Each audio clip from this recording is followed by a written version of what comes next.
And this on. So you know Nikita already from last week, and Preet is Yes. new to Yeah, of you. course. So Preet, if you could just introduce yourself to both Nikita and to Yazin. Of course. So my full name is Amanpreet, but I go by Preet, and I am from Canada. I was born and raised there. I came to the UK to do my master's at Aston University in entrepreneurship, and my undergrad is in international studies and conflict resolution.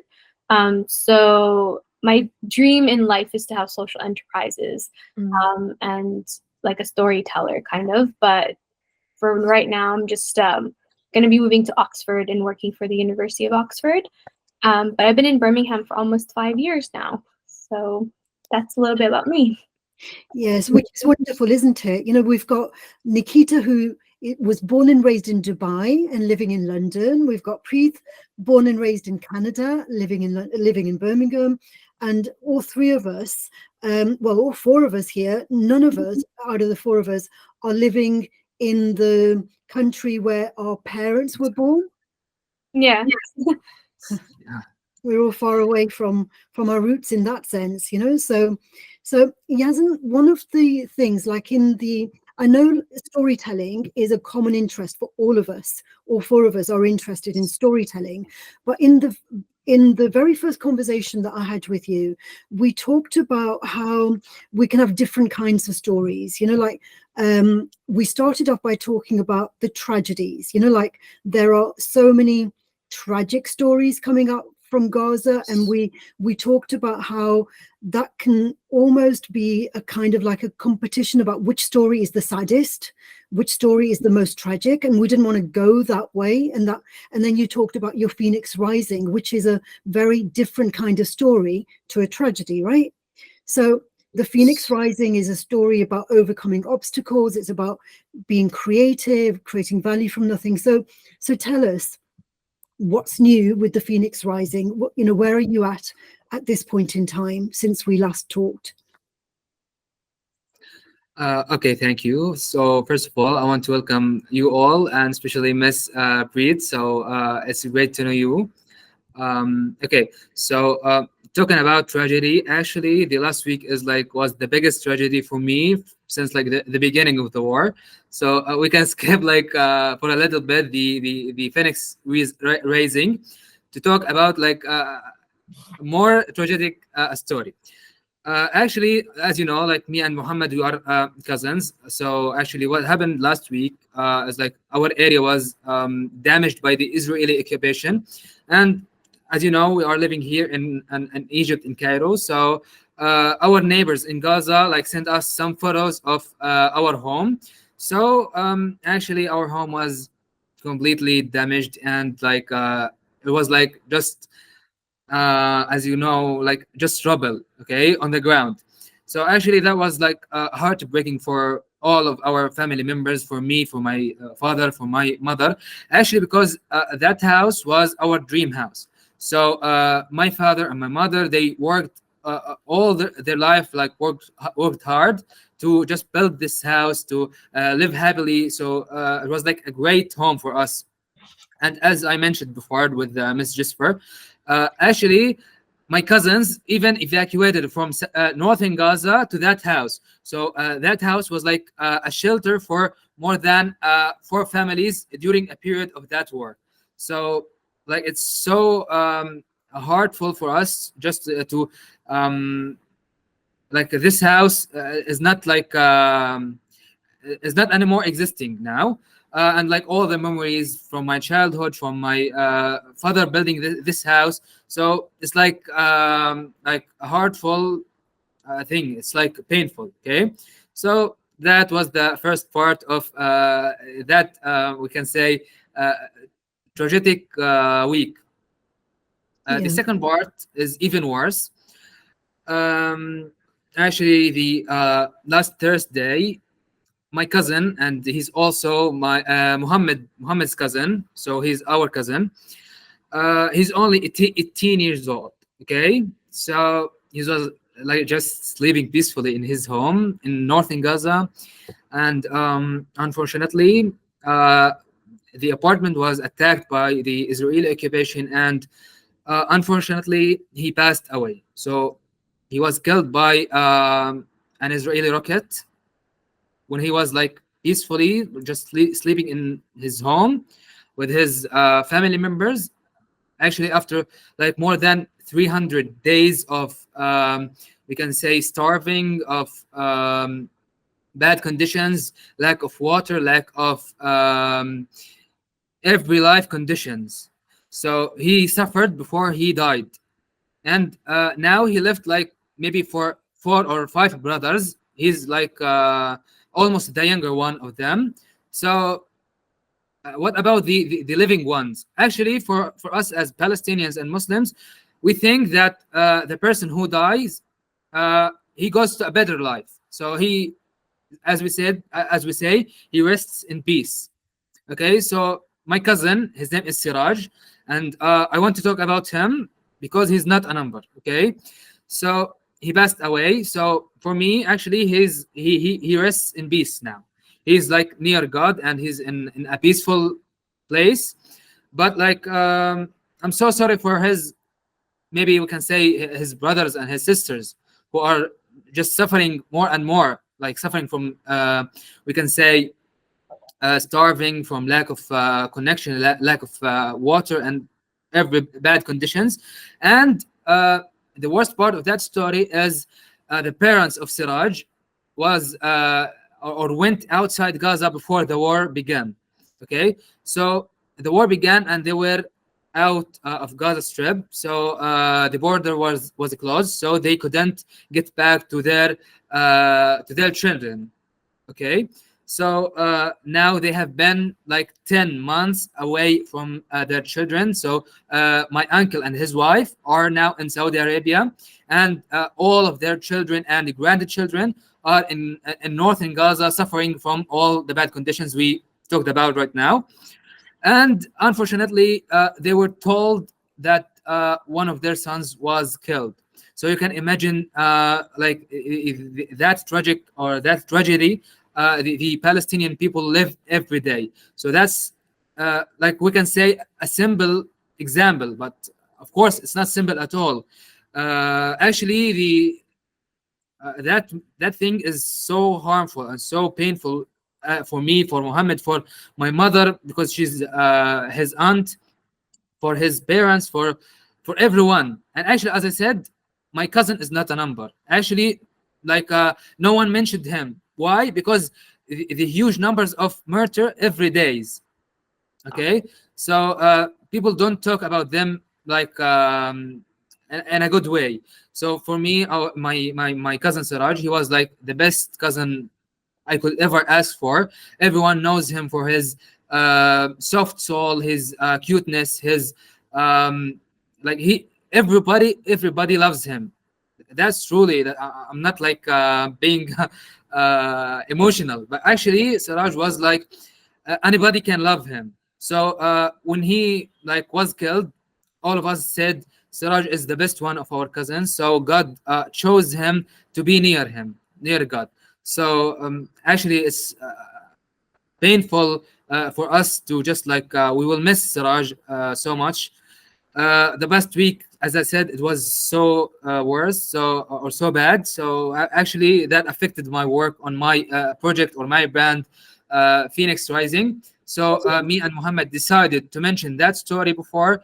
And actually, Muhammad was supposed to be right here now to just talk about this topic. So I wish he can join us. Okay, so very, very sorry. So Yeah. Yasin, I'm very, very sorry to hear that story, and I suppose in the memories, that's how we continue. That's how our loved ones remain alive, right? They remain alive for us in our memories and our you know, my brother died a few weeks back as well, and when he died, because he had been ill for a while, my thought was, I'm glad he's not suffering anymore.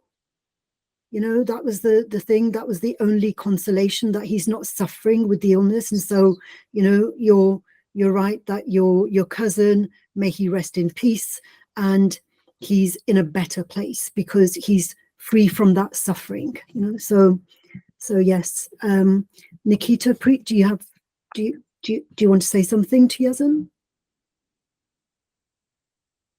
Yeah, of course. Thank you, first of all, for sharing your story. Like you said, I think it's important to talk about those who have passed, especially.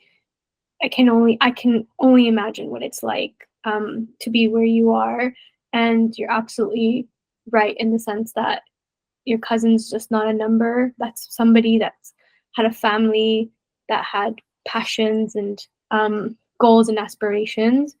And I'm really touched and moved by his story and how he's the favorite cousin. And I have a favorite cousin too, so I can only imagine what it would be like to lose her. And I, of course, sorry for your loss as well. But what I really, really appreciate is how I think, how death is seen, in the sense that because he was so loved and cared for, that God chose him. And I think that's such a beautiful, beautiful way. And I think it honors his memory and it honors him. Those are just my thoughts and like how I'm feeling towards what you shared. I think Okay, I thank you, Miss echo. Preet. Yes. Yeah, I echo what Preet just said, especially about sort of what you said about him being your favorite cousin, and sort of how you processed that by saying that, he was the chosen one, and sort of, God chose him to be near him. I think that, that deeply moved me as well. So yeah, thank you for sharing that with us. I think, it takes a lot to share that. So yeah, thank you.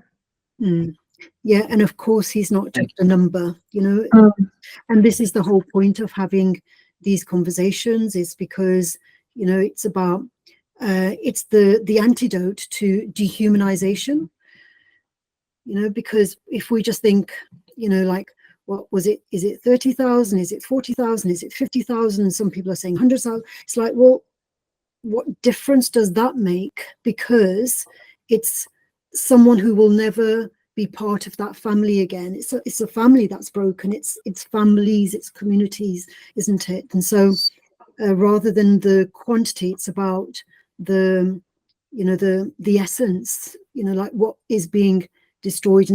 And this leads me to what I wanted to talk about today in terms of how you go about doing your research for for your business. Because when you're doing a course, and I'm sure like Preet and Nikita will have something to add to this, when you're doing a course in, let's say, entrepreneurship, or any other course which is at the master's level, one of the things that you have to do is to research, to create knowledge in some way. Mohammed, welcome to the call. Let me just finish this thought, and then I'll bring you in. And so one of the ways is like to do your research as though you're looking for the recipe, the formula to solve a problem, and if you're looking for a recipe, then you have to look at the quantity, the numbers, the measures, and and you have a predictable outcome in mind. And another way of doing the research is to focus on the quality, and then we're looking at the meanings, and we're looking at the interpretations, and we're looking at lived experiences, which is what you've chosen to do in creating these stories. Mohammed, I'm very sorry about the loss of your cousin. Yazan has just told us the story about that. It's very, very sad. It's very tragic. And the reason I'm talking about like this recipes as opposed to stories is like, we don't know what the recipe is to solve this problem, but we can think about the stories. We can, and through the stories, what's the meaning of these stories? How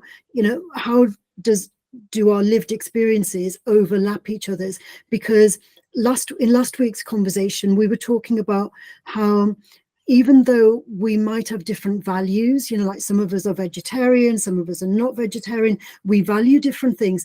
At the level of feeling, we know what it's like to lose a loved one. We know that, it's that's where we share those experiences. Those are the shared experiences at the level of feeling. We know what it's like to feel so angry, so frustrated, to be worried, all of those feelings. That's where the common ground is, because the feelings are universal, whereas the values, they're different. Like we all believe different things, we all value different things. Yeah, so Mohammed, I just wanted to finish that thought, so excuse me for that. So welcome to the call. Let me introduce you to Preet, or rather Preet has introduced herself. If you could introduce yourself first, Mohammed, so for the just so that Preet knows who you are and where you are. You're on mute, Mohammed. Yeah. Okay, first, I'm happy to meet you, Preet. I'm Muhammad from Palestine, Gaza Strip. There's not much to talk about myself. Maybe I can say I'm one who's still, at least until now, survived in this genocide for more than 300 days. Until now, of course. We don't know, maybe tomorrow I will be dead, after tomorrow, or I will survive. I'm not sure. That's what I'm talk about myself. Mohammed, Preet is from Canada, born and raised in Canada. I'm sorry that Preet's camera is not on today, but Preet, if you could just say a little bit in response to what Mohammed's just shared. Yeah, sorry about my camera. I tried fixing it, but I couldn't. But yes, like Jesvir said, that I am from Canada, and my parents are immigrants from India, and I completely, or try to, as much as I can, understand your situation, Mohammed. I've been following very closely for as long as I can remember, really. And I just wanted to say thank you for including me in this conversation, really. I feel very privileged to be able to speak with both of you and to have this opportunity, really. And like Jesvir said in the beginning, I also apologize, sincere apologies about your cousin. I can only imagine what that feels like. So the pain and the suffering, we know that, we know how hard that is, but the phoenix rising is about rising above it, rather than, because before you came on the call, Mohammed, we were just talking about our very first conversation a few weeks back, where we were talking about the tragedies. But we've chosen not to focus on creating a tragedy story, because that, a lot of people are, that's one option, and the other option is to think about the phoenix rising. It's like, out of this tragedy, what can we create that is value? This is the choice, so with this, there is a human intelligence where, when we cut ourselves, our body is kind of deeply wired to heal itself. You cut yourself, and even if we don't put anything on it, naturally the body will heal. It's the same with emotions. We lose someone that we love dearly, and it's very, very painful, and we think that life cannot possibly go on, but then it does go on because naturally the emotions heal. And so they call it autopoiesis. That's the name for it. Researchers call this human intelligence autopoiesis. Auto is like self, it's like automatic, isn't it? Autopoiesis, it's like life generates itself, it kind of recreates itself. And so that's what creativity is aligned with. Creativity is that natural intelligence where we lose and we recreate. Please allow me to just share this one story, because we're talking about stories, and maybe if I share this one story about what I mean about this principle of regeneration, then maybe Preet, Nikita, and Yazan, all of us can have a story that we can think of that relates to this. So the story that I very often use when I'm talking about this principle of autopoiesis is how, in Uganda in 1972, Idi Amin, the president, the prime minister of Uganda at that time, he expelled all the Indians from Uganda, and there were about I think there was about 50,000 Indians, 50,000, and he gave them 90 days to leave the country. 90 days, you know, and 90 days to leave the country. And about a lot of them came to the UK as refugees, you know, with just 2 suitcases, basically. Just the only thing they could leave with was what they could carry.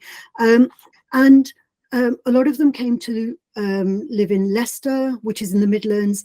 A lot of them came to Birmingham. A lot of them came to the main kind of cities in the UK. And the reason I talk about that example, where people have, like in recent times, you know, like I was a teenager at that time when this happened. I was a teenager, so I remember this. I remember all these people coming from Uganda because they'd just been thrown out of the country, basically, within 90 days. They'd been thrown out. They came basically with nothing. And within about 10 years, they had recreated their lives. Within about 10 years, they'd recreated their lives. You know, they'd kind of pooled their resources together with their families. We've been talking about relationships and community and whatever, and now they're thriving and they're very successful in these large cities. So it's as though, and I would say, I imagine that they are as successful as they were back in Uganda. They're you know, perhaps even more successful, but just as successful. So we have this intelligence, we have this human intelligence to recreate our lives. And that's one story that I have that is an illustration of how a community can be thrown out of a country. 50,000 of them were just thrown out, and they've recreated their lives in a more beautiful way. This is what I said to you, Mohammed. When you lost your house, I said, you're going to create something which is even more beautiful than that. You're young, you know, you're young, you've got imagination, and with that imagination, you will create something even more beautiful, as long as your optimism remains intact. So who else has a story like that, where they have seen lives being recreated, where they have seen people losing something and then recreating that, almost as though they've out of magic, you know, but we call it magic, but it's the imagination and action together, right? Does anybody else have a story like that you tell yourself or you tell others to make yourself more enthusiastic, more optimistic?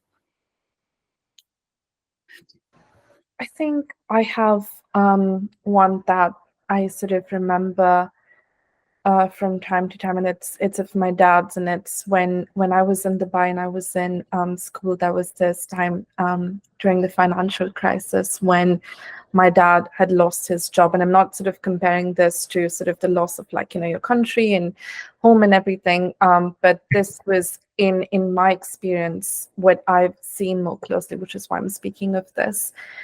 And it was a very hard time for us. And I remember so when I used to go to school, or like when I had to go out with my friends, I was in like, my parents had never sort of told me, like, you know, oh, don't spend on this or don't spend on that. But I think that was the first time when we had that conversation about, like, these are our means and we're like a little stretched at this point and you can't go out with your friends. And I remember there being this picnic that we'd all sort of, I went to a girls' school, so all the girls in my class were going to, and everyone sort of asked me why I wasn't going, and I was like, yeah, I don't want to, like, I've already been there, or like I'll be going with my cousins, are coming like later this summer, which was a lie. It was just that we couldn't afford it at the time. And it was worth 100 dirhams then, which is the equivalent of 20 pounds today. So we couldn't afford it then because it just felt like an extra expenditure. And yeah, I remember my friend calling me as well, sort of that day, and asking me, you know, why aren't you coming? And I said the same thing. I was like, yeah, I've been, or like, I don't want to go. I don't remember what excuse I gave. But I just remember that went on for a while. And sort of my parents were sort of relying on savings, and I'd won a scholarship then, sort of, which was like an academic award, through which I got some money. And that was when they used that money to sort of, for us to get by. And that was the first time I saw, that was actually the first time I think I saw my dad cry as well. And there's this stereotype in South Asian communities where men don't cry. And I'd never seen my dad cry before. And I didn't see him cry, but I saw him come out of the bathroom with like his eyes were, you could say that his eyes were swollen and they were like red, and you've never seen, you know, like your dad is like the strongest man you know of growing up, and you see that person sort of shatter. And that was really hard. But chased that up to this date where sort of he has his own business and he isn't working for someone else. And I think he enjoys that most. I get to see that side of him where he feels more fulfilled because he's doing something for himself. And I think when he was working for other people, he also encountered a lot of racism as well, as, you know, being a brown person. And I think like now that he's working for himself, I'm not saying that doesn't have challenges, sort of relative to like being in a company where you have sort of steady income coming in every month. But I just feel like he's happy and he's in a better place. And I feel like he's doing well, sort of mentally, physically, financially as well. Touch wood. But yeah, that's a story of like rebuilding, of like going through months and years, a few years of like financial hardship, and also sort of seeing that impact on him mentally and physically, and then seeing them rebuild. Yeah. Yeah, that's a good story. And where was that, Nikita? Where was that? That was in Dubai. So Yeah. he set up his own business in Dubai. Yeah. You see, so that would have been hard because he, you know, again, I suppose he had to rely on his relationships there, right? For sure. Yeah, all the relationships because he's been in that industry and he's spent his whole life in Dubai. So like relying on those relationships and rebuilding those networks, I think outside of being in a company position and seeing how he can leverage those as a man standing on his 2 feet, which is a complete different identity to being someone within an identified sort of corporate environment and with that backing. Yeah. And Preet, do you have a story of, you know, where you've noticed either yourself or someone else recreating what you've lost? Yeah, I think I have one story, and it's kind of my story, but it's more so the story of like my family and how they overcame partition. So I'm not sure if you know much about partition, Yazan and Muhammad, but essentially it was the breaking up of India and Pakistan into 2 countries rather than 1 country. So I guess I would say my family's 3-4 generations in the making, essentially. But during that time, my grandpa, my dad's side, well, I guess on both sides it was affected, but it would be more on my dad's side where they had to move from Pakistan to India. And when they lived in Pakistan, they lived very luxuriously. You know, they had a lot of wealth, and during the partition, they were given, I think it was 10 days, I don't remember exactly, to leave. So it was essentially, if you were Muslim, you had to go to Pakistan, and if you were Sikh or Hindu, you had to move to India. And from what I can remember, it's just a short amount of time. It was kind of similar to Uganda in the sense that, or similar to your situation, like, this is it, sorry. And you're like, okay, that's not how you can live, right? That's not humane. But in that time, my grandpa and grandma were kids, and they moved, they lost everything on my grandpa's side, and essentially lived in farmland. They had to move into somebody else's property.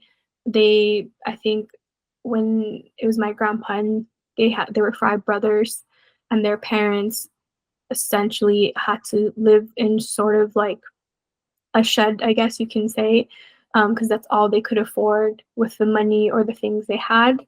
And then from far as I can remember, family history is that we've always been farmers. Up until my parents moved to Canada, we're still farmers back home. We still have a farm, but that's how they began. And sometimes when I feel really like life is difficult, currently I'm moving cities, I feel stressed, but I really have to practice gratitude, because I can't imagine how life would have been like for my grandpa and his parents, where they had absolutely nothing, and essentially farming on someone else's land allowed them to have what they have now. And from there, they were able to save money, buy their own land, and then they were able to then move to a bigger village. And then eventually, my mom was the one who came to Canada first, and then she married my dad. And then I think from there, they were able to then build another life in Canada. And even me coming to the UK, I feel I was very privileged. So anytime I feel hardships, I think of those stories, and I think sometimes I do feel like, oh, I can't see past this. But then I think, what would it have been like if I was my grandpa, or what would it be like if I was somewhere else in the world? And all I can do is give my time and give my money, and continue to have these conversations, or continue, I guess, the passion and the journey that my grandpa's parents had for them, and how they've passed it down to us. That's my rebuilding story I can think of. I guess it's the perseverance and love for each other, and kindness. Yeah, I don't know if I can say much more, but thank you, Preet. Yeah. So Mohammed and Yazan, because I know Nikita knows this already, but both Preet and myself are from the Punjab in India, and in 1947 a line was drawn in the middle of Punjab. You know, the British were leaving, and they drew a line in the middle of Punjab, and basically all the Muslims, as Preet said, all the Muslims had to go from the west from the east to the west, and the Hindus and the Sikhs had to go from the east to the other way around, from the west to the east. Can you imagine? Like, about 2 million people became refugees in their own country, you know, with no notice, and there was bloodshed, there was violence, and you know, there were massacres. A lot of people died, like, you know, millions of people, more than 1 million people died in that drawing of the line, you know. So that's brutal. Yeah. And These so days, I can relate. yeah, absolutely. I was gonna say, these days I think about that a lot, because I find that my community is not very vocal when it comes to what is happening in Gaza. And I think of all communities, we understand the most. We should understand the most, because we have still our grandparents alive who tell us the tragedies and remind us that what we have isn't a luxury. It's because people have, people died, and people gave up so much so we could live in peace. And it's really important to me to think about this, especially during these times, because there's so many people that we would like to help, but we don't have money, but we have time, and so we should use that time and use our voices. And I feel that runs through me so much, especially because my parents have never let us forget, like, you know, that all these things happened, yes, but what you do with your time is also important, and how you keep persevering. But I personally, I don't know how I would be in that situation, but I think to know that my grandpa and his brothers and his parents persevered, I'm able to have a life. yeah. Yazan, I can see that you want something to say. You want to say something. Yeah. Yes, actually, as Breed said, actually I can connect that, or can relate that to what is happening to Palestine since 1948. Actually, we can say, we can take Jerusalem as an example. Actually, the Palestinians used to live peacefully, like Christian and Muslims together. They used to live peacefully in Jerusalem, Bethlehem, Gaza. So all these cities like used to have both religions, and maybe somewhere we had some Jews, but like Palestinian Jews before the Nakba.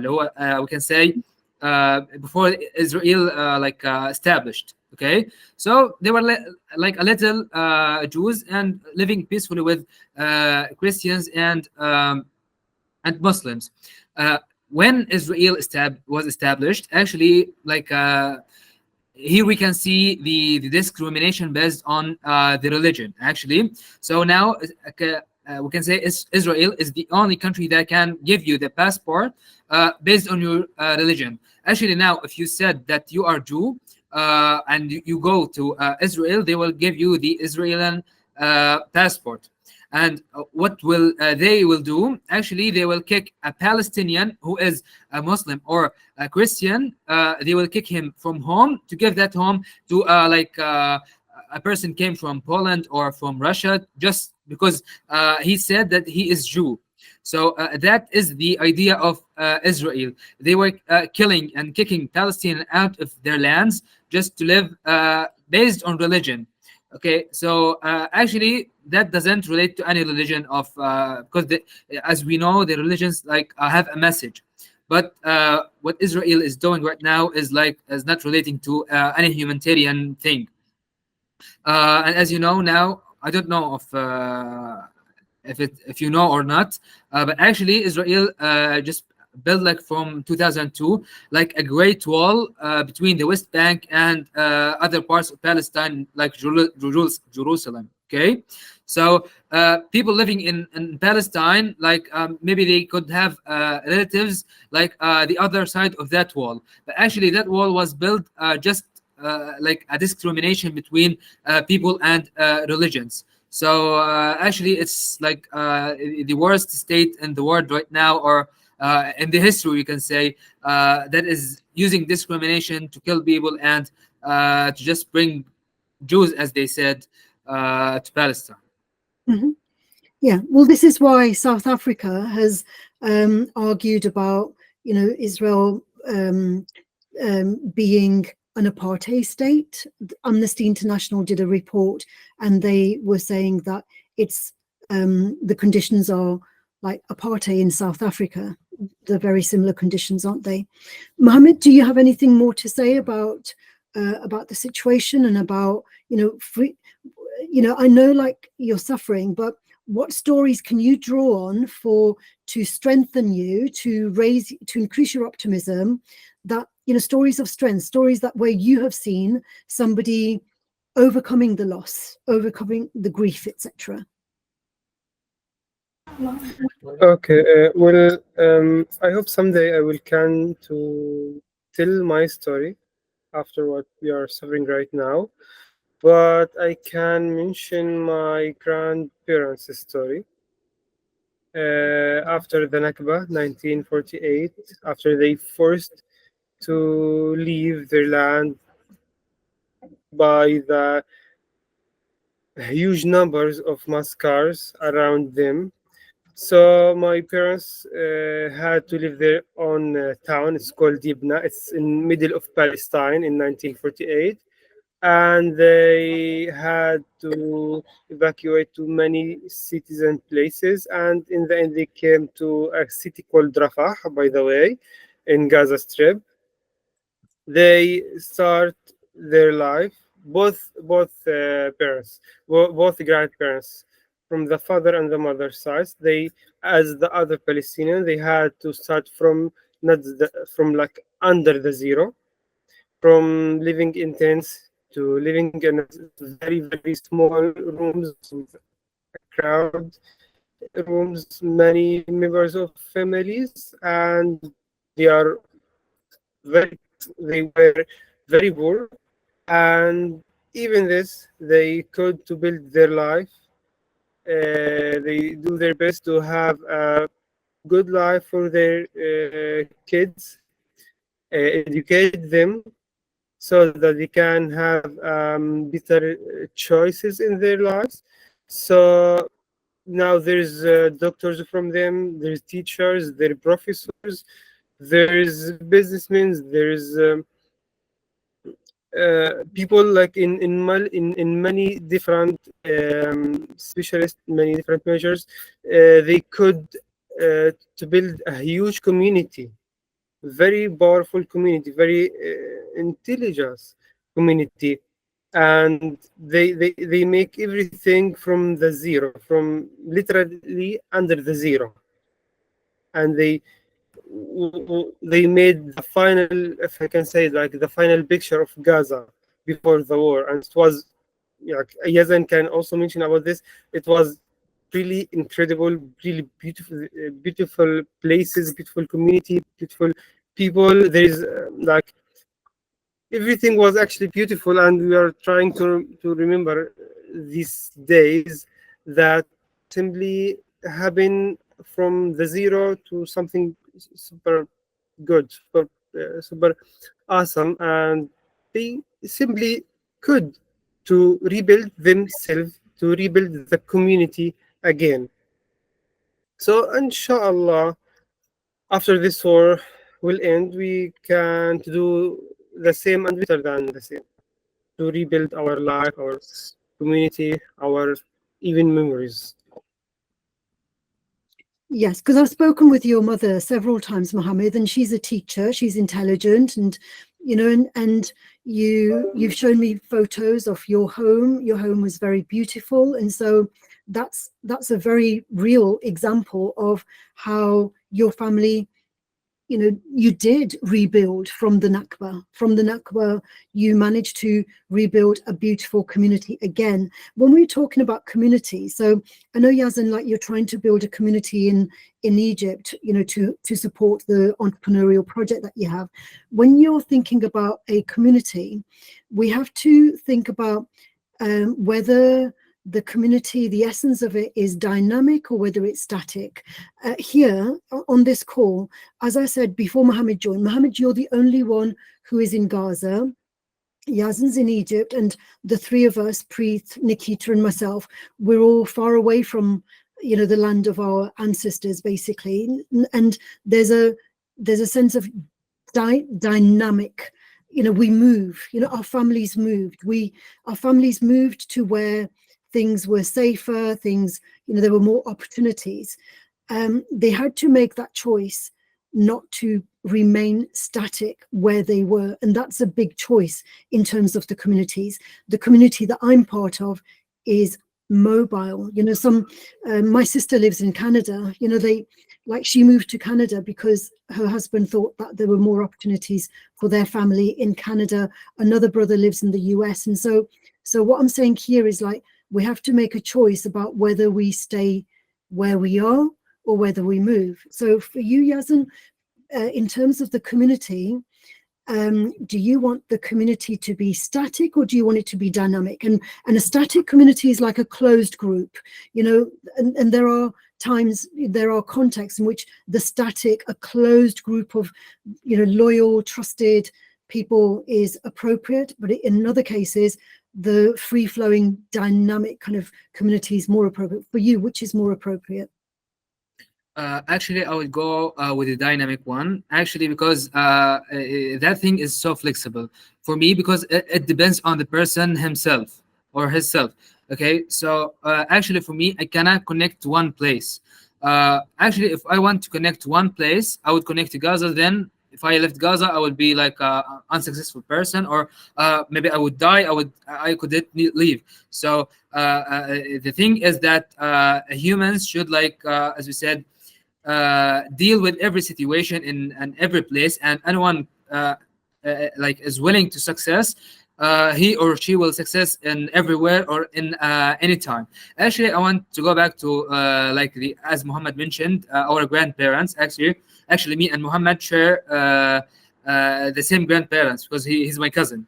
So actually, that is not connected to any place. And I want to say that we always say history repeats itself. So as Muhammad said, our grandparents lived Nakba, 1948.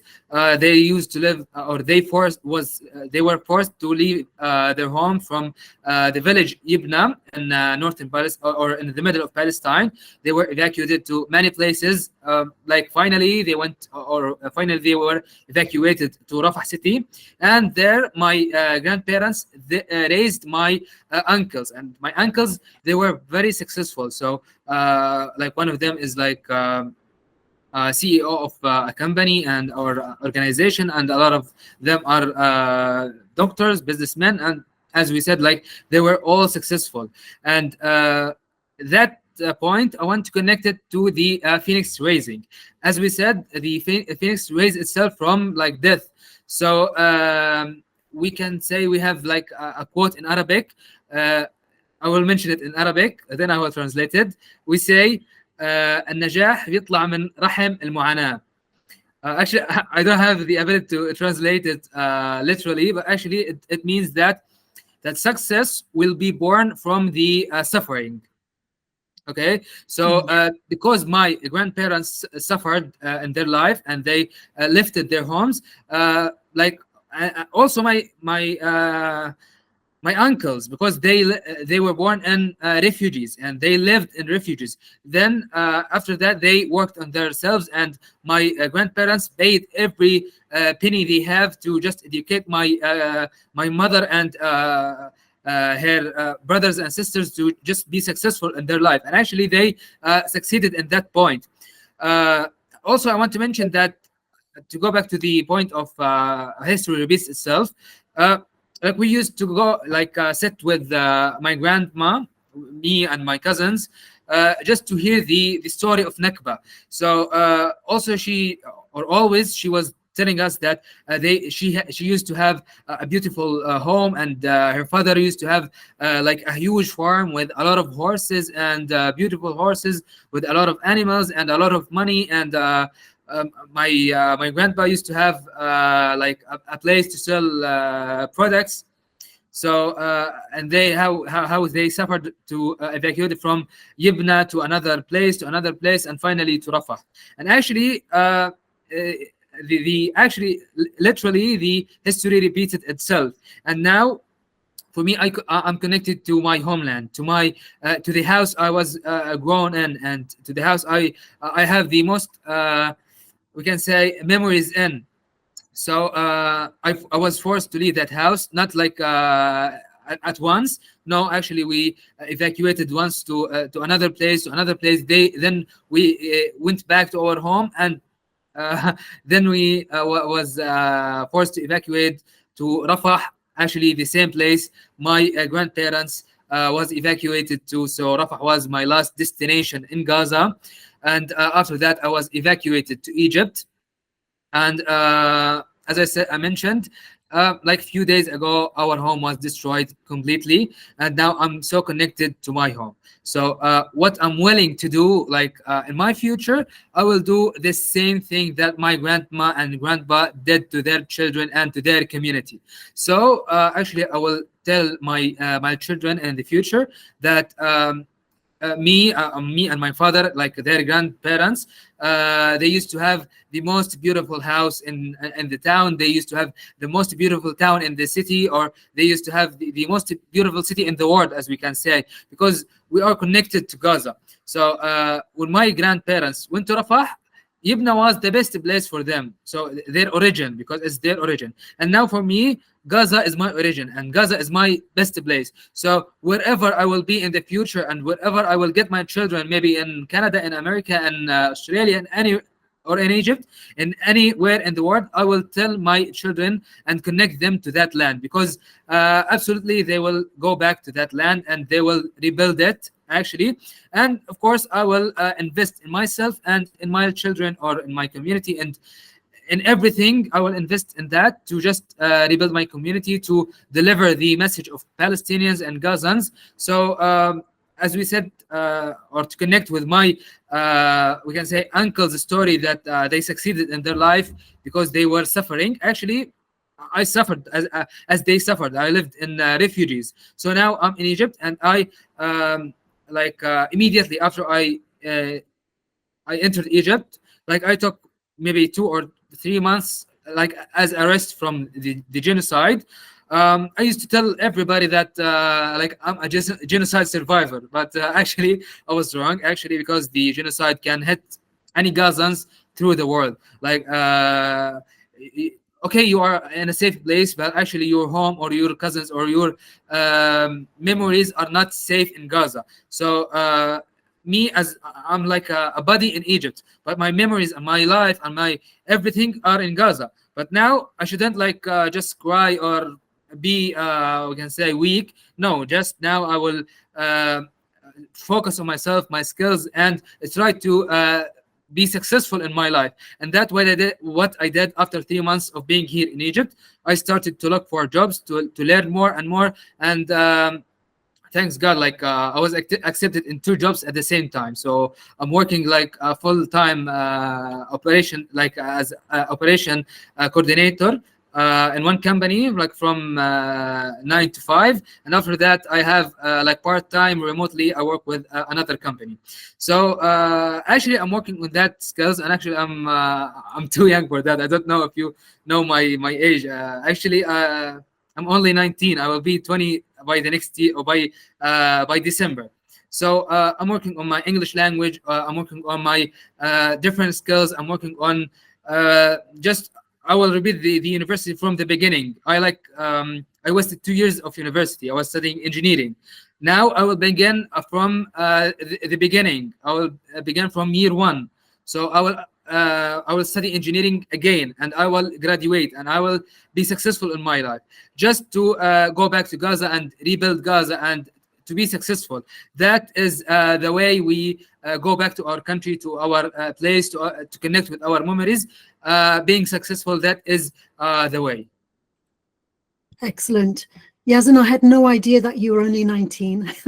So yeah, congratulations. A lot of people got shocked. Yes.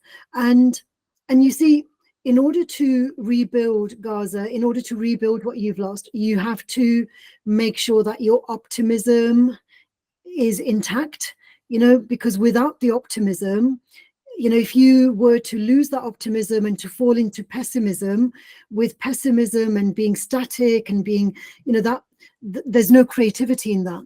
So the creativity comes from that enthusiasm that you get when you're dreaming about what you will rebuild. So Nikita, I know I haven't spoken to you for a while. So and Nikita, you were sharing with us as well about your family history, about the Sindh being divided as well. So the Punjab was divided and the Sindh was divided as well, wasn't it, Nikita? And Yeah, do your parents tell you about that? Yeah, they have. I remember I'd written sort of a poem about it as well. But I've been doing the same thing where which is why I think I relate to what you said, Yasin, about sort of whenever you have kids, you'd sort of constantly remind them of the importance of connecting to your roots and giving back to your homeland. Because I've been sort of trying to learn, I didn't really learn Sindhi growing up. So my parents spoke with each other in Sindhi, but they spoke with me in Hindi and English. So I never learned to be fluent in Sindhi. So I've been making a conscious effort to get in touch with my dad's mom. So she's the only grandparent I have left. My mom's parents died when I was very young. So unfortunately I didn't have the time to really listen to their version of the stories. And I think it's always interesting to listen to a dad's parents' version of their stories, because they grew up in a different part of Sindh, and then your mom's parents' version of their stories. But yeah, it was the same. So just like Punjab, Sindh, so people were sort of divided as well. So they moved because my grandparents on both sides were Hindu. They moved from Sindh to India, and they first moved to Delhi and then moved to Mumbai, after which my dad's dad moved to Dubai. So now that I think of it, it's you've moved so many times in one lifetime and you've rebuilt so many times. So it's not just the one time when you moved to Dubai, but it's countless times before that when you were shifting cities. And I think the thing with people who moved from Sindh is we don't have a state as such within India, just for example, Punjab has a state of itself within India, Sindhis sort of had to assimilate and integrate within whichever state they found for themselves, whichever state welcomed them. So again, I think that must have been another culture shock in terms of integrating with an other state which has its own language and its own identity. Yeah. Mhm. Yeah. Okay. Wonderful. We're getting up to the 8:30 mark. So Mohammed Yazan, is there anything else that you would like to add today before we close this call until next week? Actually, I have a suggestion.